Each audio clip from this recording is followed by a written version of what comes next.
when the emperor arrived on board the Bellerophon, he was received at the top of the stairs by Count de las Casas, who introduced him to Captain Maitland. The troops were under arms, and the ship's company was out on the yards.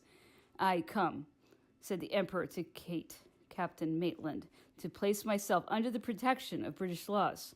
The captain answered with a deep bow and took him down to the main stateroom, where a few moments later the ship's officers were introduced to him. Countesses Bertrand and Montallon, as well as their children, were left on deck. They then took possession of their quarters. The emperor, having entered the room which was intended for him, reemerged. Captain Maitland urged him to examine all parts of his ship, where an admirable state of order and cleanliness prevailed. The brig Le Privier, which had brought us, was about to leave. Before its departure, the Grand Marshal gave the captain of that ship a letter for General Becker, which read as follows. 15th of July, 1815. My dear General, we have arrived on board the British ship. We can only praise the welcome we have received here and thank you for the good care you've taken of us.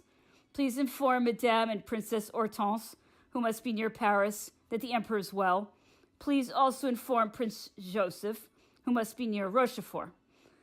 I have given you a copy of the letter which the Emperor has written to the Prince Regent. I need not remind you to show this to no one for at least 2 weeks. You will sense how improper it would be for it to be known before the British papers have published it. Please believe, etc. Bertrand. That afternoon, while sailing for England, we saw the Superbe arrive, commanded by Admiral Hotham, who gave the order to drop anchor and came alongside the Bellerophon. The general officer immediately came on board to pay a visit to the emperor and begged him to do him the honor of visiting his vessel and accepting a small collation there.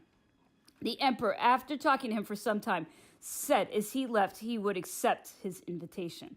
The following day, as the emperor was coming out of his bedroom to go on board the Superbe, he found the Marines under arms. Stopping in front of them, he requested them to go through some weapons drills, including that of crossing bayonets, which they did with precision. The emperor, approaching one of the men, pushed down rather hard on the barrel of his rifle in order to judge the man's strength. Not finding adequate resistance in this position, he seized the rifle and demonstrated the movement, to the great surprise of all who were there.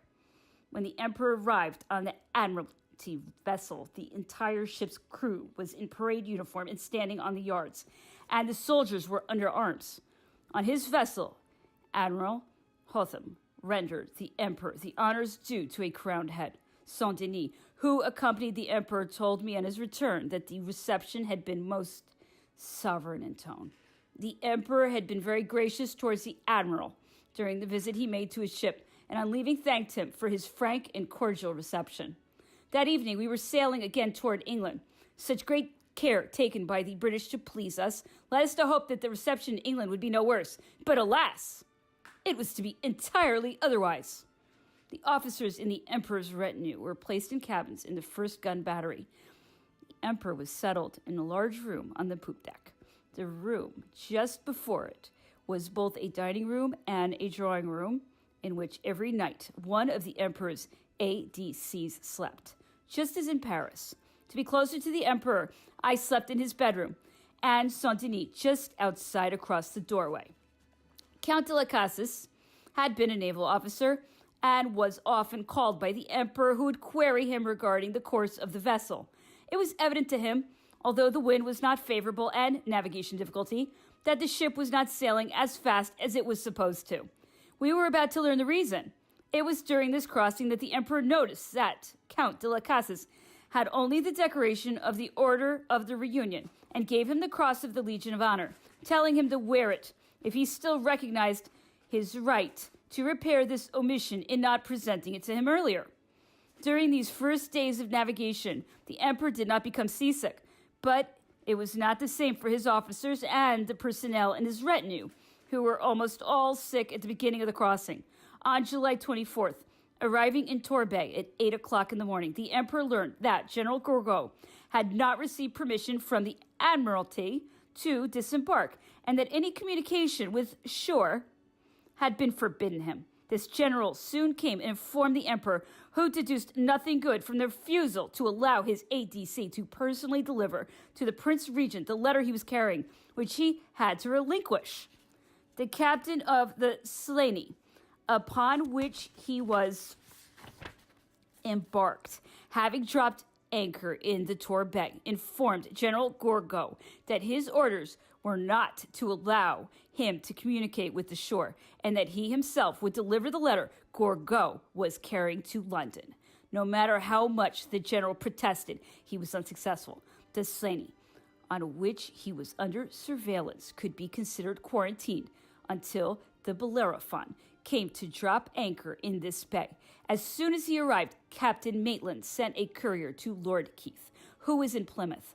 While dressing, the emperor looked out of his bedroom porthole at the shoreline, covered with charming houses, in which he said he would be pleased to live in solitude under the name of Muiron, one of his ADCs killed, while covering his body with his own, or that of Duroc, of whom he had been very fond.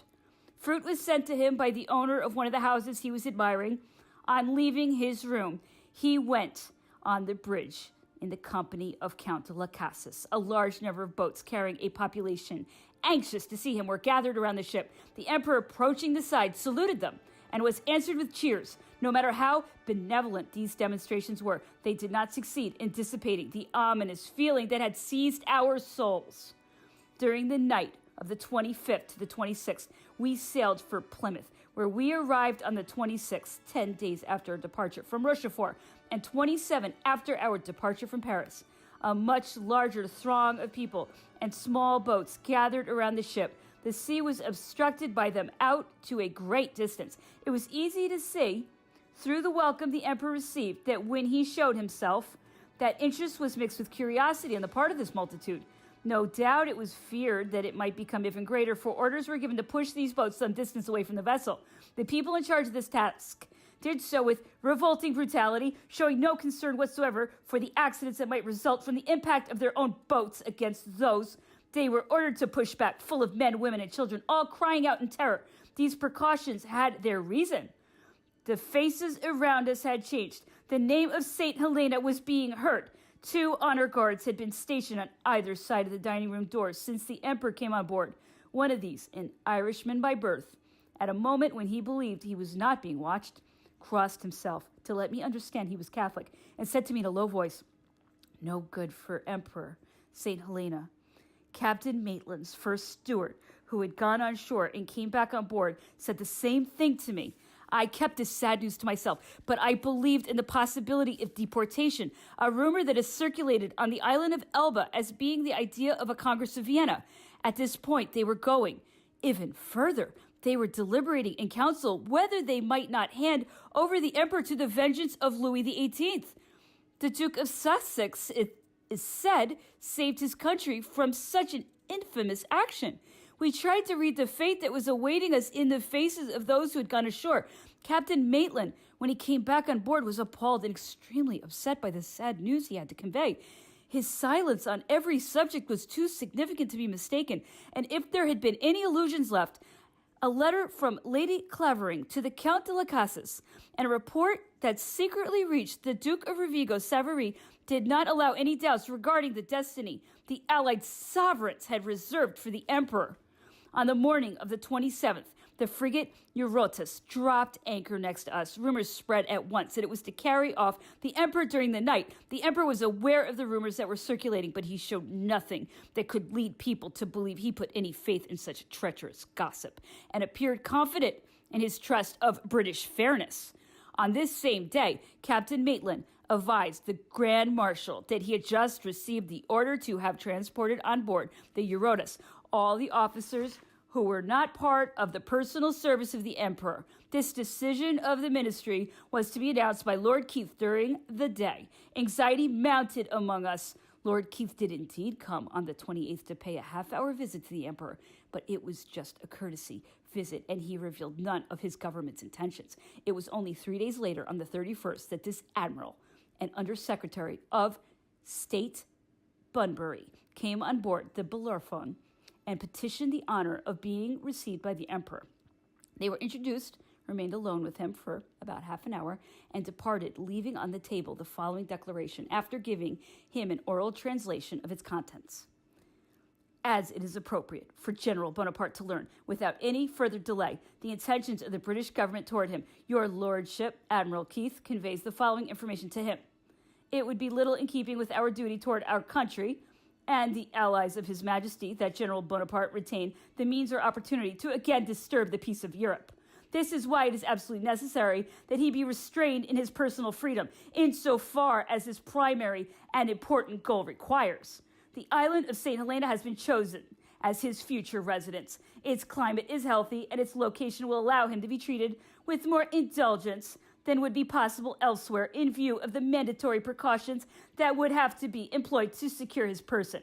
General Bonaparte is authorized to choose among the people who accompanied him to England, with the exception of General Savary and Lalemant, 3 officers who, along with his surgeon and 12 servants, will be permitted to follow him to St. Helena and will never be allowed to leave the island without the approval of the British government. Rear Admiral Sir George Cockburn, who is named Commander-in-Chief of the station at the Cape of Good Hope and the adjacent oceans, will take General Bonaparte and his retinue to St. Helena and will receive detailed instructions governing the execution of this duty. Sir George Cockburn will probably be ready to leave in a few days. Therefore, it is desirable that General Bonaparte immediately choose the people who are to accompany him. The Emperor listened to the government's message with great calm, without showing any emotion. When Lord Keith and Sir Henry Bunbury had ceased to speak, he said to them, I am the guest of England and not its prisoner. I came freely to place myself under the protection of British law. The government has violated the laws of its country, the rights of the people, and the sacred rights of hospitality in regard to me. I protest and appeal to British honor. The Admiral and the Undersecretary of State assured the Emperor, as they left, that they would immediately convey the words they had just heard to the ministers. That same evening, Captain Maitland sent the following letter to Admiral Keith. Milord, I have carefully read the extract of the letter you've sent me. I have informed you of my protest. I am not a prisoner of war. I am the guest of England. I came to this country on the British vessel Bellerophon. After having informed its captain of the letter I was writing to the Prince Regent, and having received from him the assurance that his orders were to receive me on board and transport me to England with my retinue, if I so requested. Admiral Hotham has since reiterated the same assurances. From the moment I was freely received on the Bellerophon, I have found myself under the protection of your country's laws. I wish to live freely in England, under the protection and supervision of the law, taking all engagements and measures which might be deemed appropriate. I do not wish to have any correspondence with France or to partake in any political affairs. Since my abdication, my intention has always been to reside in the United States or in England. I flatter myself that you, my lord, and the undersecretary of your government shall make a faithful report of these facts. It is in the honor of the Prince Regent and the protection of your country's laws that I have placed and place my trust. The 31st of July, 1815, Napoleon. Immediately after the departure of Lord Keith and Sir Henry Bunbury, the Emperor summoned the Grand Marshal. No sign of this indecent declaration could be perceived on his face. His soul rose high above this monstrous decision that made a Calvary of St. Helena and a martyr of the Emperor. Accompanied by the Grand Marshal, he went up on deck and showed himself to the eager crowd with the same expression as on the preceding days. But a painful scene awaited us. A few ships carrying our wounded prisoners taken at Waterloo was sailing by some distance from the Bellerophon.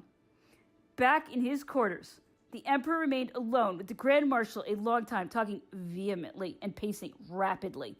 When the Grand Marshal left, he told me to bring down to his stateroom a few cases containing silver and jewelry, as well as some securities, which he designated to me, and which I knew to be in the travel kit. The Emperor came in and repeated what the Grand Marshal had said. After having satisfied his orders, I came back with him, as he had asked. As I entered, I found the curtains over the window drawn very tight. They were of red silk, which lent a mysterious hue to the room. The emperor had already removed his uniform, saying that he wished to rest a little.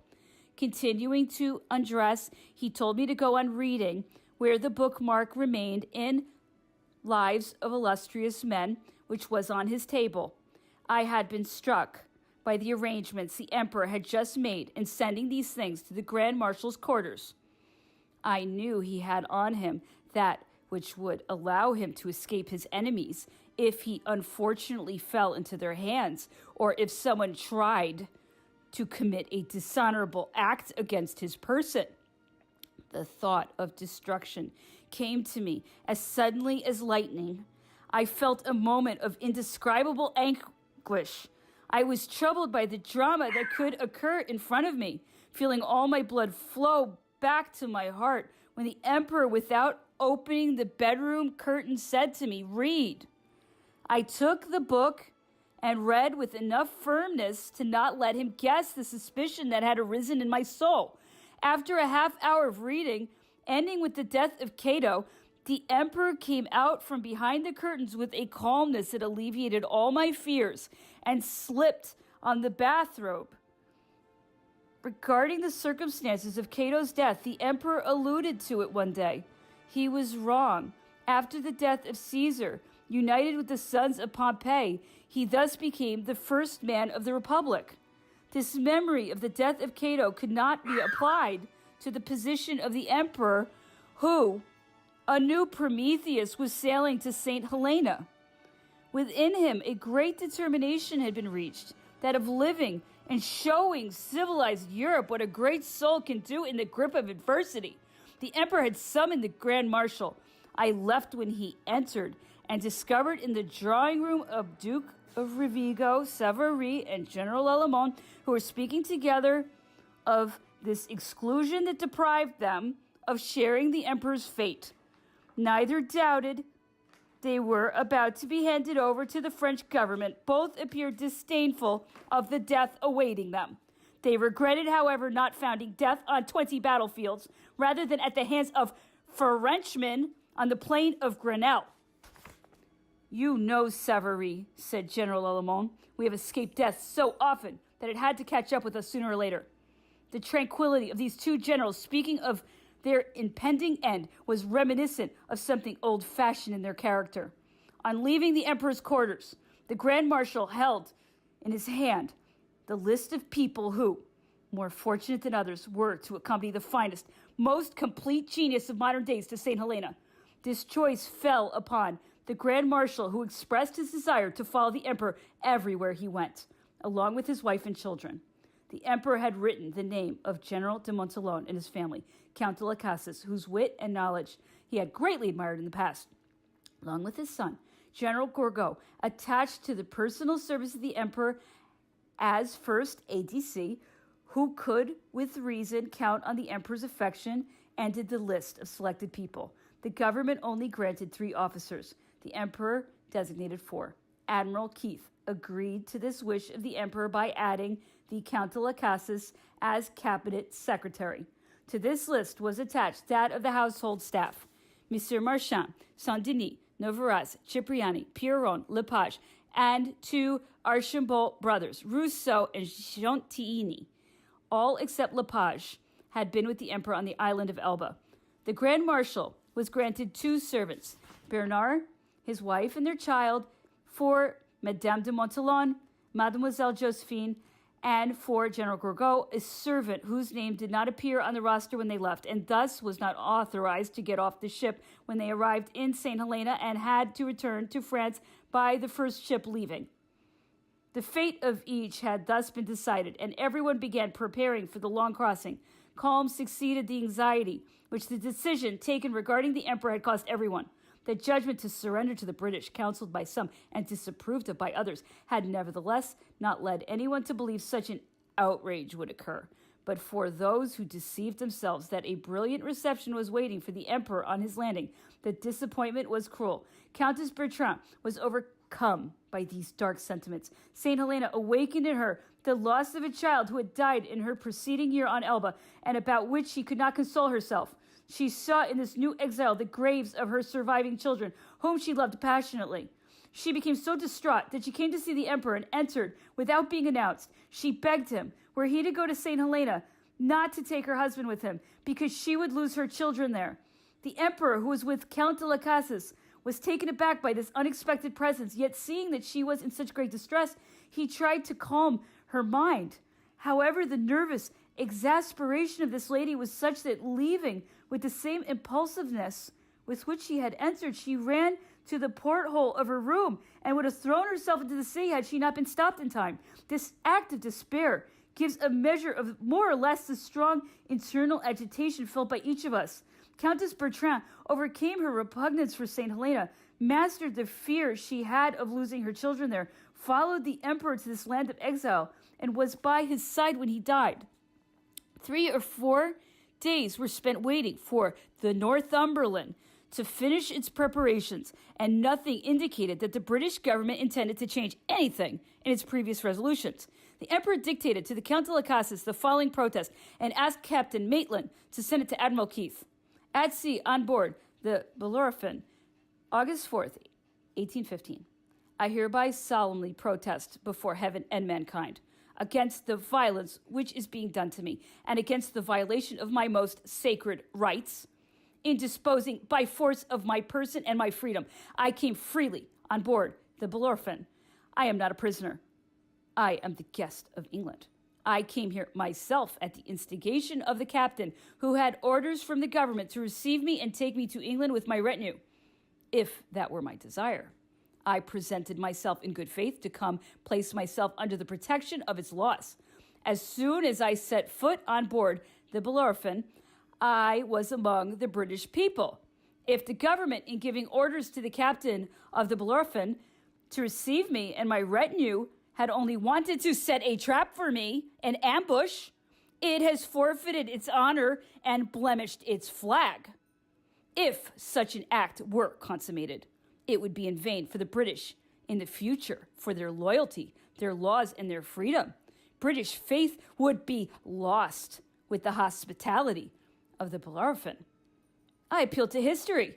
It shall say that an enemy who made war for 20 years against the British people came freely in his misfortune to seek shelter under their laws. And what greater proof could he give of his esteem and trust? But how did England reply to such magnanimity?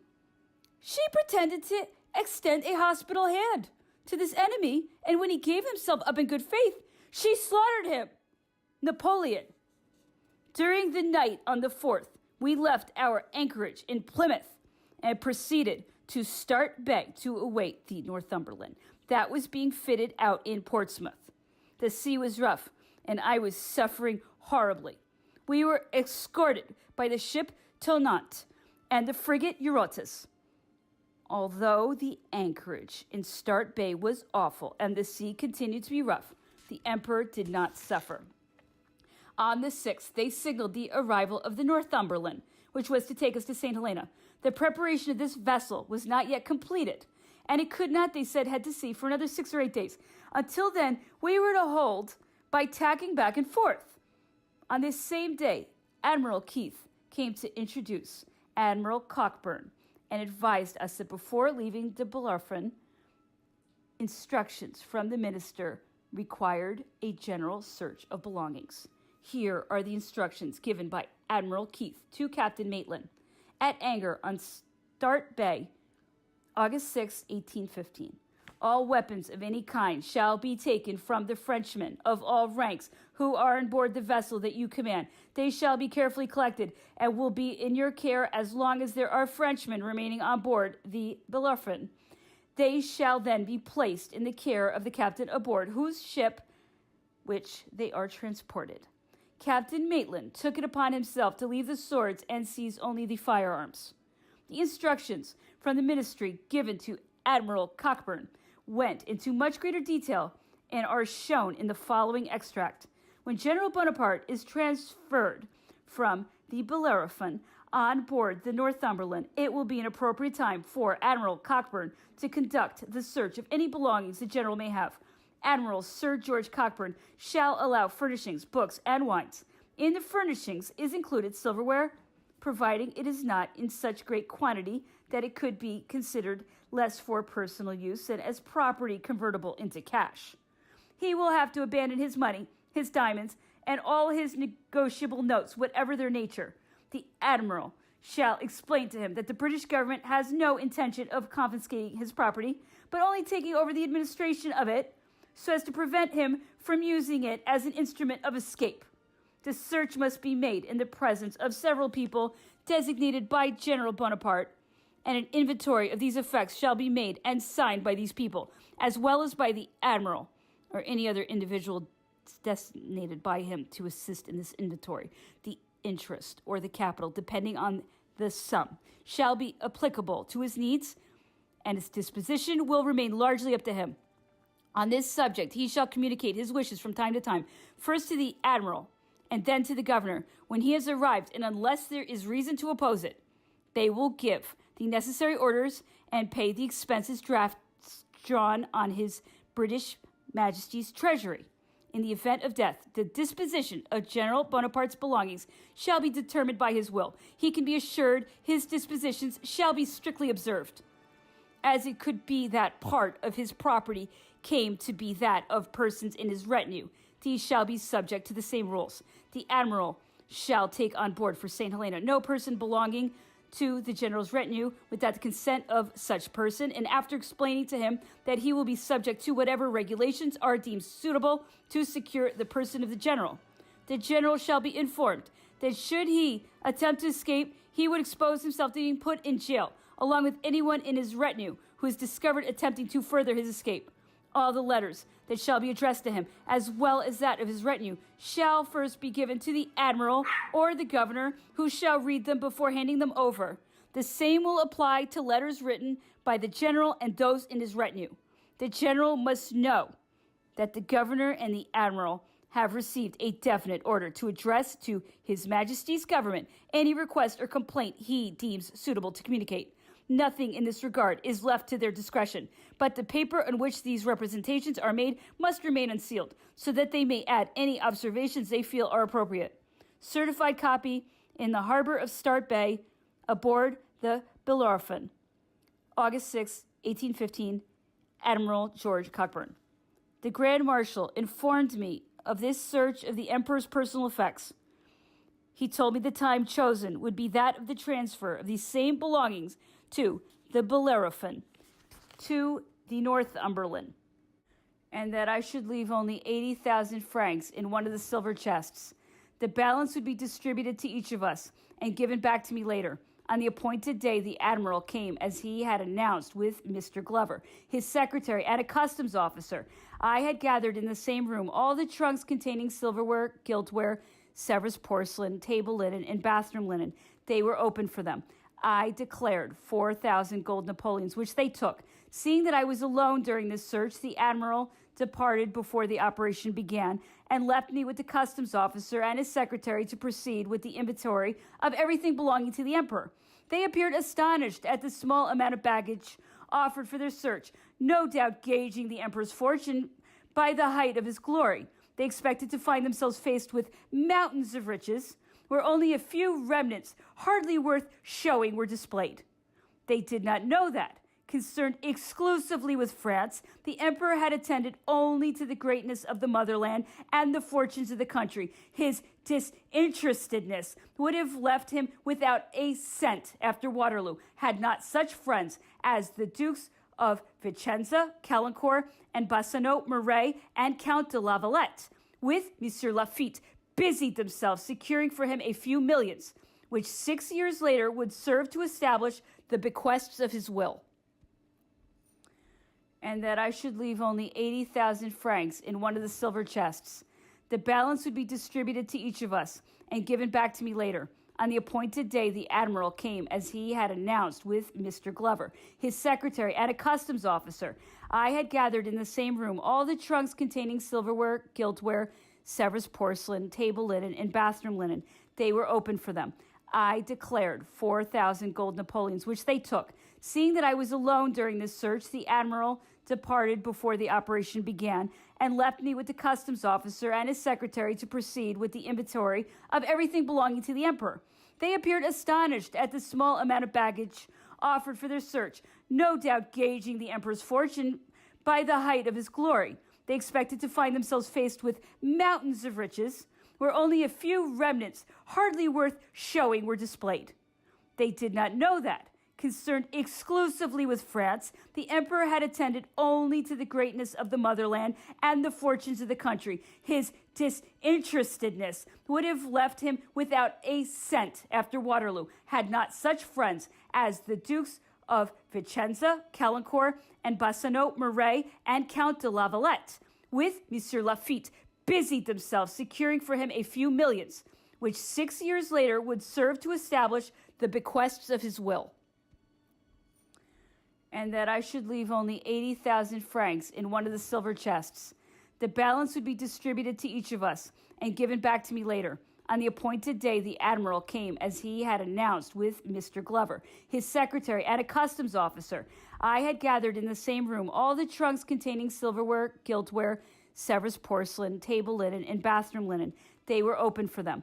I declared 4,000 gold Napoleons, which they took. Seeing that I was alone during this search, the admiral departed before the operation began and left me with the customs officer and his secretary to proceed with the inventory of everything belonging to the emperor. They appeared astonished at the small amount of baggage offered for their search, no doubt gauging the emperor's fortune by the height of his glory. They expected to find themselves faced with mountains of riches, where only a few remnants, hardly worth showing, were displayed.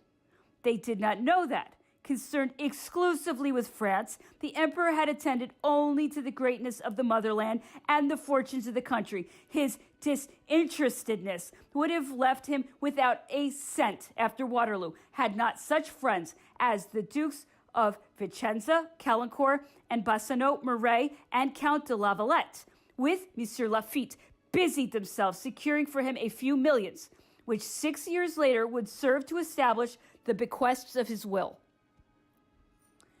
And that I should leave only 80,000 francs in one of the silver chests. The balance would be distributed to each of us and given back to me later. On the appointed day, the admiral came as he had announced with Mr. Glover, his secretary, and a customs officer. I had gathered in the same room all the trunks containing silverware, giltware, Sevres porcelain, table linen, and bathroom linen. They were open for them. I declared 4,000 gold Napoleons, which they took. Seeing that I was alone during this search, the admiral departed before the operation began and left me with the customs officer and his secretary to proceed with the inventory of everything belonging to the emperor. They appeared astonished at the small amount of baggage offered for their search, no doubt gauging the emperor's fortune by the height of his glory. They expected to find themselves faced with mountains of riches, where only a few remnants, hardly worth showing, were displayed. They did not know that, concerned exclusively with France, the emperor had attended only to the greatness of the motherland and the fortunes of the country. His disinterestedness would have left him without a cent after Waterloo, had not such friends as the Dukes of Vicenza, Caulaincourt, and Bassano, Marais, and Count de la Valette, with Monsieur Lafitte, busied themselves securing for him a few millions, which 6 years later would serve to establish the bequests of his will. And that I should leave only 80,000 francs in one of the silver chests. The balance would be distributed to each of us and given back to me later. On the appointed day, the admiral came as he had announced with Mr. Glover, his secretary, and a customs officer.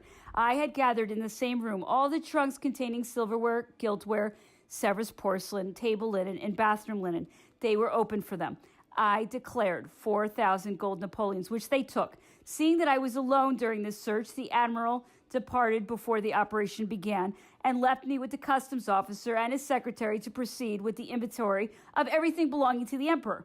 They appeared astonished at the small amount of baggage offered for their search, no doubt gauging the emperor's fortune by the height of his glory. They expected to find themselves faced with mountains of riches, where only a few remnants, hardly worth showing, were displayed. They did not know that, concerned exclusively with France, the emperor had attended only to the greatness of the motherland and the fortunes of the country. His disinterestedness would have left him without a cent after Waterloo, had not such friends as the Dukes of Vicenza, Caulaincourt, and Bassano, Muret, and Count de la Valette, with Monsieur Lafitte, busied themselves securing for him a few millions, which 6 years later would serve to establish the bequests of his will.